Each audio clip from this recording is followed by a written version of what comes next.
Hello, and welcome back to another episode of White Album 2's bonus story, Twinkle, Snow, Dream. So basically what has happened so far is this is a big what-if story. What if Haruki had gotten with Kazusa after the school festival rather than with Setsuna?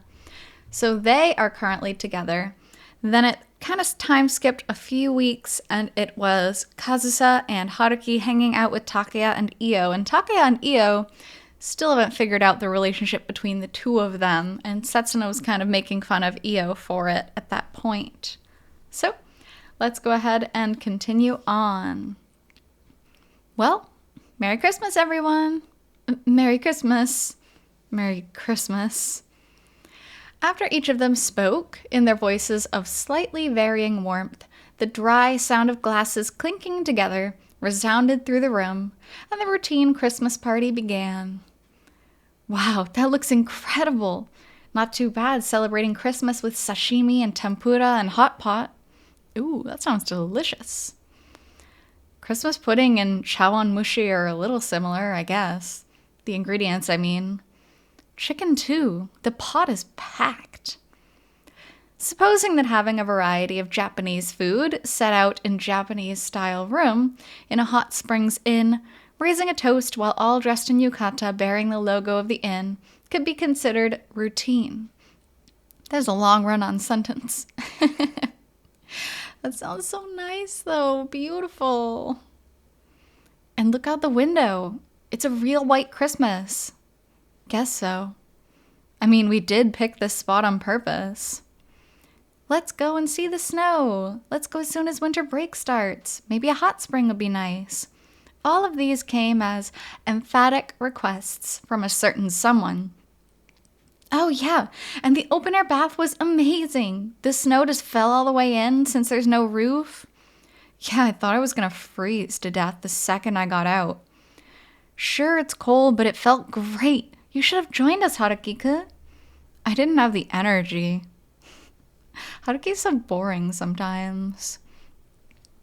After putting forth these not especially feminine designs, their organizer took action strangely quickly, making a reservation at an inn run by some relatives of hers, prevailing upon her parents in a way that was both appropriate and pushy, and from the application for student discounts to the creation of their itinerary, she moved the whole thing along on her own, until at last they reached the long-awaited day. I don't understand why they call the hot springs trip unfeminine. They mentioned this in the game too. Girls love onsen. Japanese women that I've spoken to absolutely love the idea of onsen trips. I don't know why it's constantly being put as this old school, old-fashioned. I don't know, just it isn't. It's really cool and really nice. You're weirdly exhausted for someone who didn't help at all. You two are pretty perky. We're just differently trained. I've hardly had any time to sleep the past 2 months. I'll take the blame for November, but you brought it on yourself in December. In the past few days, Setsuna was really the only one who had taken any action concerning this plan. The other two left just about everything up to her, apart from replying, "Hot springs?" Wow, thinking back on it, this year was rough. Come on, let's start drinking. You're getting into year-end party mode, Setsuna. This is obviously a year-end party. Calling this a Christmas party would tick off the Westerners. Well, Westerners, are you ticked off? Because the two of them knew Kazusa's own gradual response wouldn't amount to much. Because they were confident in what Setsuna was doing, to a certain extent. Christmas party, year-end party, I don't really care. The point is, I get to be with the people I want to be with. Aww. And this is nice, and much like the canon New Year's party trip in the game, right now it's still the three of them. Even though it's gotten to be where it's the two of them, in this case, Kazusa and Haruki, there's still a nice trio at this point. And because the three of them knew. Yes, very well, Princess Setsuna, as you wish. Yeah, okay. Merry Christmas. They knew that the two of them couldn't possibly stop Setsuna from feeling that way. Well, everyone, thank you very much for taking time out of your busy schedules to gather here. And it was common knowledge that pleasant times like these would slip by in an instant. But the three of them weren't jaded, though, or willing enough to accept the inevitable, to allow these particular pleasant times to end in an instant. Today, we have so much to celebrate that I may not be able to summarize it neatly, but we do have plenty of time after all.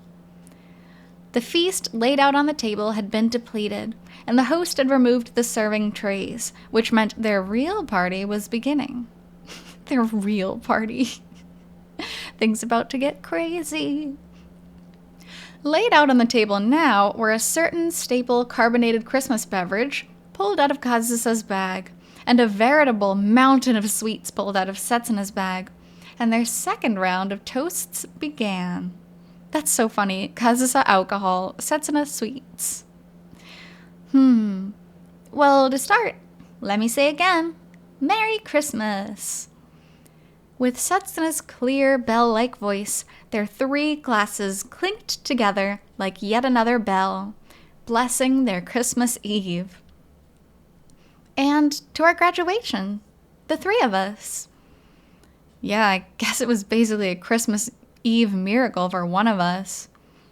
Leave right now and walk back to Tokyo. Once again, their three glasses clinked together, though there were some impurities mixed into their voices this time. Even though Kazusa always seems like she's in a bad mood, I don't think she's always in such a rotten mood that it ruins the ambiance, it ruins the vibes. It's more like she's just kind of a grumpy, happy person. Nevertheless, as the wording of Setsuna's toast indicated, after the exam period and the following week of supplementary exams, it had been confirmed before winter break began that all three of them would graduate. Hooray! Congratulations, Kazusa, she made it. Kazusa herself had made it through to the final moment of the final day, humming nonchalantly. Meanwhile, her wire puller, Haruki, felt as though his life had been shortened by about 3 years, and his haggardness told on exactly how outrageous a battle it had been. Of course, Kazusa's just chilling out and humming.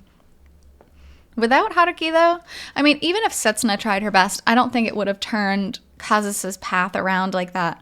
It really was thanks to Haruki that she graduated, and I believe that with every fiber of my being. To making it here alive today, just barely. Yeah, I'm never getting in your car again. Wow, are you actually planning on walking back to Tokyo? Now I'm impressed. Starting with her first experience driving on the freeway, then to mountain roads, snowy roads, getting lost, getting into an accident. By the time a vehicle from the inn had pulled the snowbound car to its destination, the composition, the driver, Kazusa, humming nonchalantly to herself, and her navigator, Haruki, in a haggard state, was precisely as it had been during the exam period. And will probably be for the rest of your lives, because that's the kind of relationship you've entered into. To Kazusa's making peace with her mother. Hey, I wish I could have seen that historic moment of constellation. Oh yeah, I bet Kazusa was just sobbing. Hey.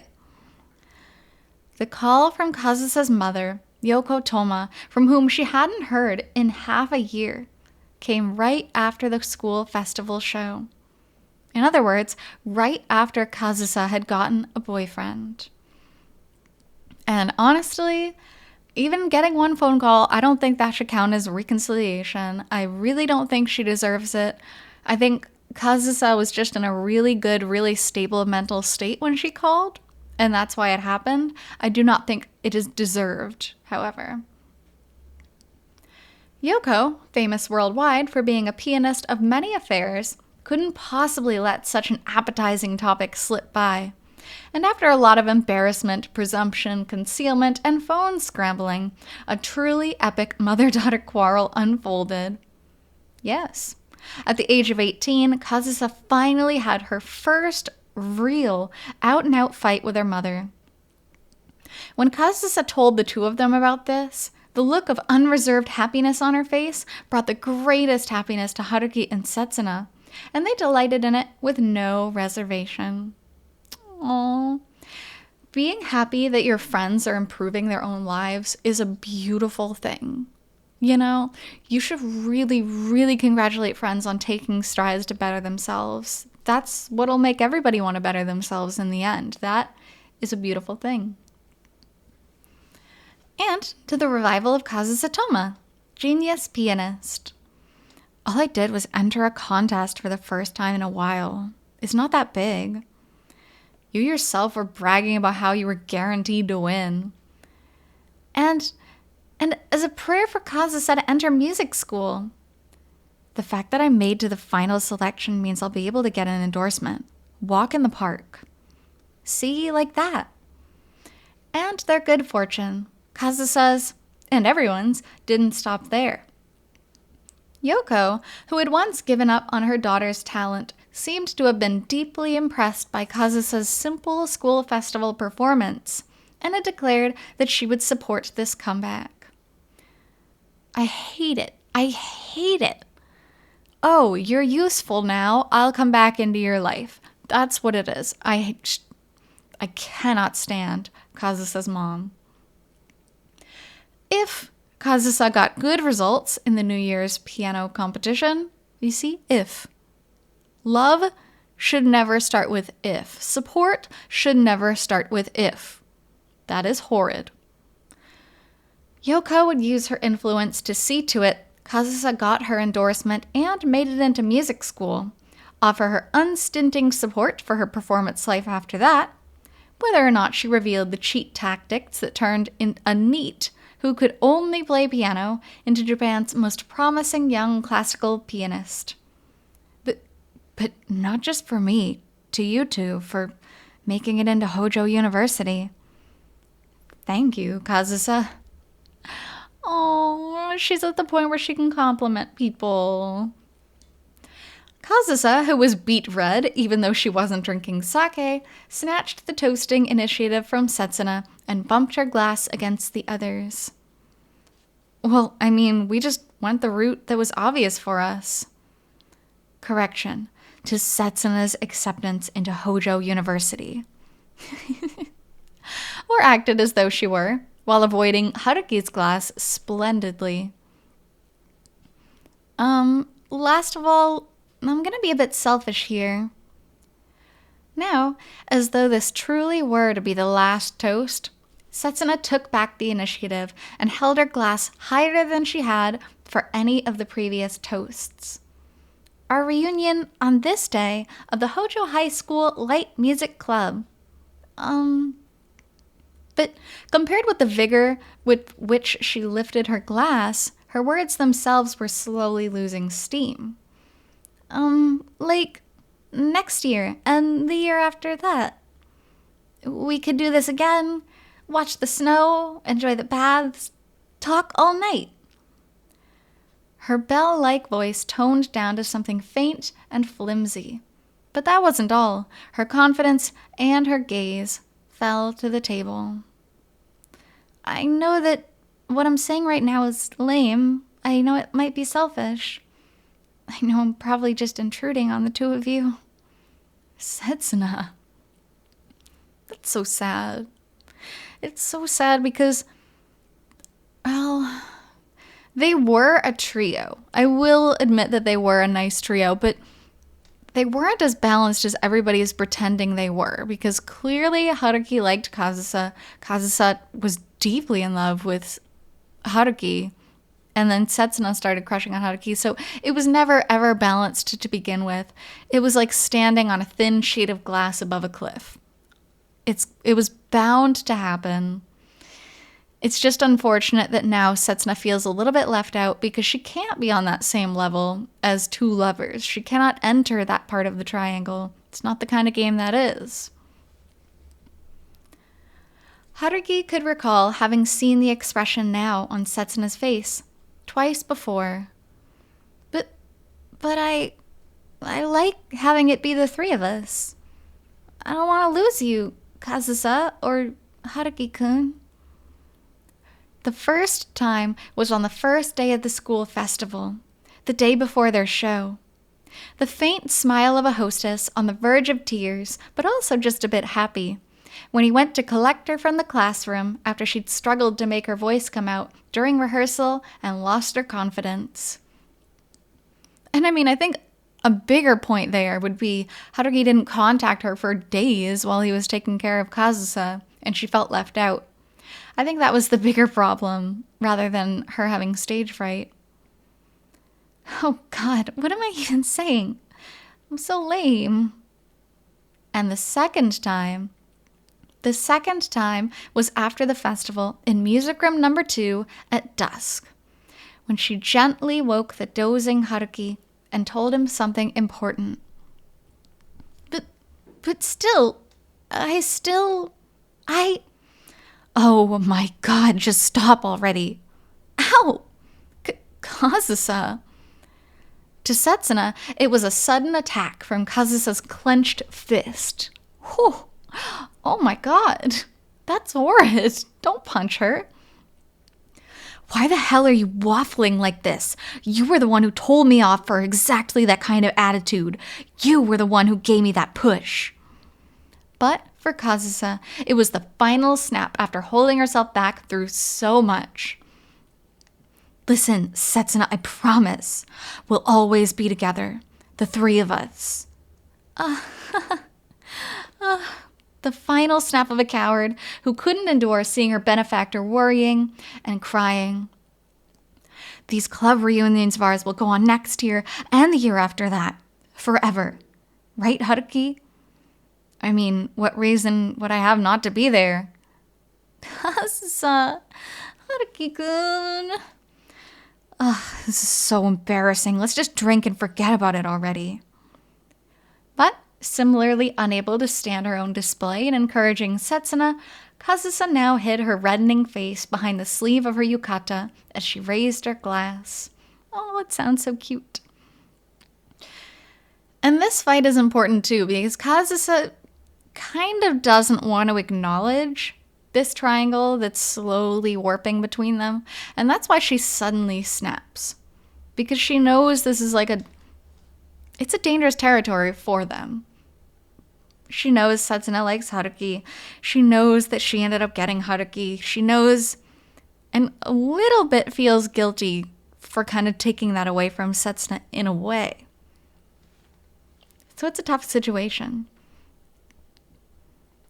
Now, this one is the last one for real, Setsuna, so finish it up properly.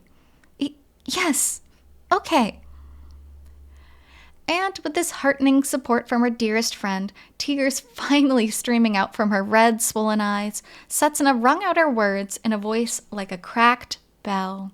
Ooh, referring to her as a bell, and now making her a cracked bell is a nice artistic choice. Well then, to the three of us. Cheers. Hey. It was 4 a.m, and the lamps had been put out. The only thing illuminating the room was the white brightness of the snow outside the window.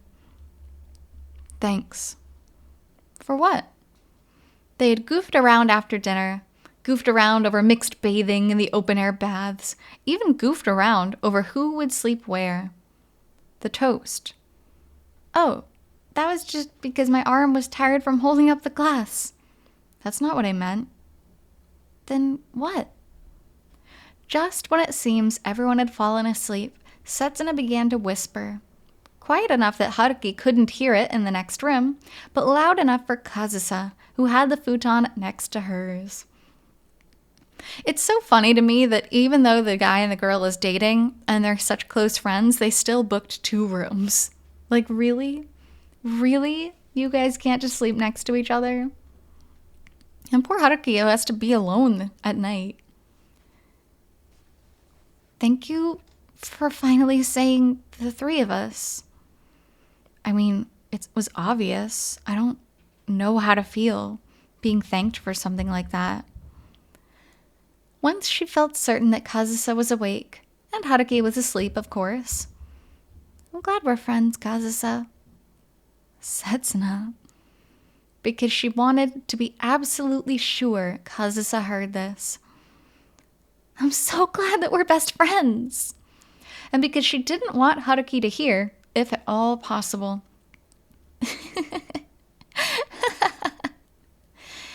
I swear to God. Setsuna was still dragging along herself from a few hours before. A reckless performance, trying to show the single emotion that was happiness, and also the full scope of human emotions. Her expressions, voice, words, and tears scattered and jumbled together. Her feelings a chaos, with no shape, sound, or color, piercing all the more directly because they were so chaotic. And Kazusa turned her back towards Setsuna in her futon, without really thinking about it. Yikes. Oh, that's really sad. Just imagining Setsuna laughing and portraying so many emotions, and Kazusa turning her back on it because it's literally too painful to listen to. Big yikes. Because Kazusa, who until a few months ago had cut herself off from any show of emotion from anyone at all, had absolutely no idea what to do with Setsuna's simultaneously confused and direct emotions. Hey, Setsuna? Why me? Huh? Although she acted as though she were trying to avoid Setsuna, Kazusa couldn't help but ask, why am I your best friend instead of Mizusawa or someone else? Because not knowing what to do with something wasn't the same as hating it. Ooh, that's true. That's pretty much a synopsis of the closing chapter of White Album 2, when everything was just so stagnant. Why did you want to get close to someone like me? I'm unsociable, I'm rude, my personality is terrible, I hate everyone. I'm just an awful person. Kazusa. On top of that, I'm stupid. My piano playing is the only thing I have going for me. I haven't even played the piano in ages, and if I keep going like this, I'm just going to end up a shut-in. I'm a dropout, that's all I am. And yet, you say I'm your... Good question. Finally, whether because she was getting impatient with this excessive self-torture, or because she didn't want Kazusa to say anything more, Setsuna returned to a calm tone of voice. Maybe because you're cute. Oh, that's adorable. What a silly answer. And nestled her body right up against Kazusa's back. She had slipped into Kazusa's futon, catching her unawares. Kazusa. Hey, whoa, Setsuna, have you been sneaking more booze? Why would I ever do that? Well, you're pretty obviously drunk.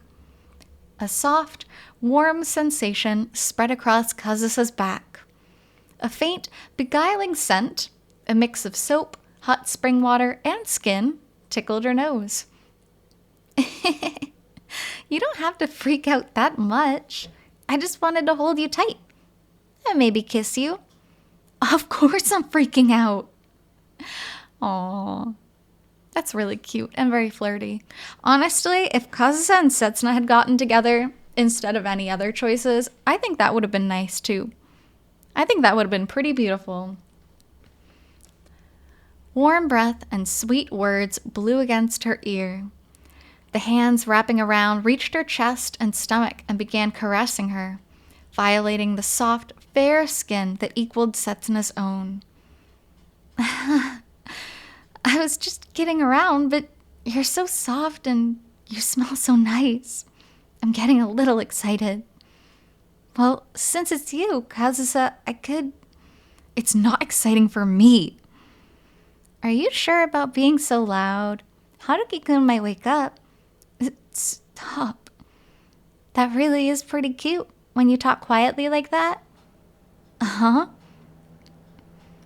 Suddenly, she found that the arms wrapped around her had retracted, and the two sensations pressed against her back had also been lost. Now we're even, Kazusa. For what? You know, why the hell are you waffling like this? Oh. Instead, a fist thumped lightly against the back of her head. Donk. It's pretty intense teasing, like that's no joke. It's very, well, I don't know what to say about it really. It's very cute and attractive from a reader's perspective. I'd be pretty panicked if I were in Kazusa's position at that time, but I guess it just proves how close they are. I promise, Kazusa, we'll always be best friends. Setsuna, you... Did I surprise you? I'm not sure you understand how much your own actions weaken other people. Now Kazusa's voice became shrill, shaking with emotion, whether because she was trying to hide her own embarrassment or because she was genuinely crying. Oh, really? I don't know about that. Yes, it's true. I'm a girl, and you still had my heart absolutely racing just now.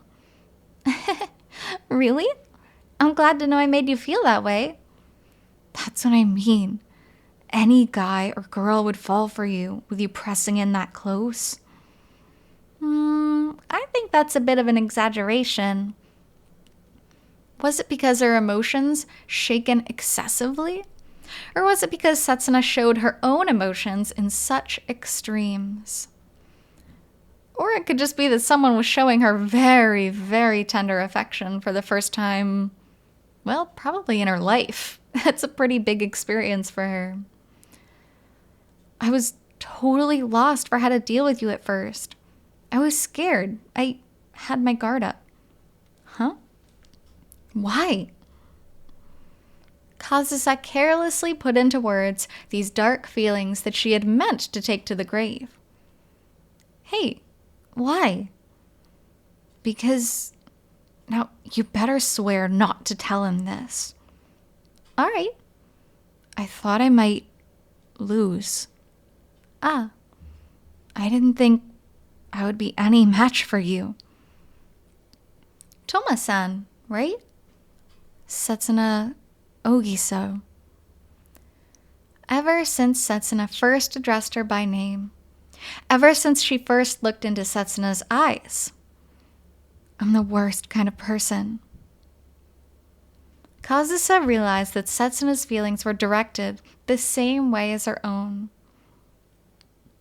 That's the thing with both Setsuna and Kazusa. Neither of them have confidence in themselves when it comes to these things. Neither of them thought they would win. Both of them had so much respect and jealousy of the other girl that they couldn't see it in themselves to ever come out as the victor. And that's super sad for them. And now here we are, post-confession, where Kazusa has to kind of deal with the fact that she won and now have to deal with, getting to be around other people, getting over her traumas. Setsuna has to deal with the fact that, well, she did lose. And then the three of them pulling apart. It's a big thing to have to deal with. Hey, Setsuna, you really, seriously want someone like me as your... That's one of the really cute things about you, actually. Huh? But none of that was Kazusa's case alone. The part where you try so hard to hide something that's been obvious since the start. Ever since she first spoke to Kazusa, ever since Kazusa first stared at her with wavering eyes. It's such a maidenly way of thinking, it doesn't match your face or attitude or behavior at all, Setsuna realized that Kazusa's feelings were stronger and more intense than her own. And that's another huge thing. Setsuna had a crush. Kazusa was borderline obsessed with Haruki. And if you haven't read the other White Album 2 side story, the snow melts and then it falls again, I highly recommend you do so because it really, really shows the extent of which Kazusa loves Haruki, even before the events of the introductory chapter happen. And so yes, she definitely had stronger feelings than Setsuna. You can't even argue. It's just a no-brainer. Setsuna. Don't laugh. Hey. But Kazusa, I can't believe you're laughing. Huh? Why? Yes, the two of them knew from the start that they were both interested in the same boy. How can you still laugh? How can you laugh this whole thing off? I betrayed you. Ooh, I betrayed you. That's a big one. Oh man. And as we know, this isn't even a betrayal, really. This wasn't like what ended up happening in the canon story. This is such a small high school drama kind of thing compared to everything else. But with that little bombshell, we'll go ahead and stop there for this episode. So, thank you so much for being here with me on this side story from White Album 2, and I'll be back to you with the next chapter shortly. So until then, hope you take care. See you!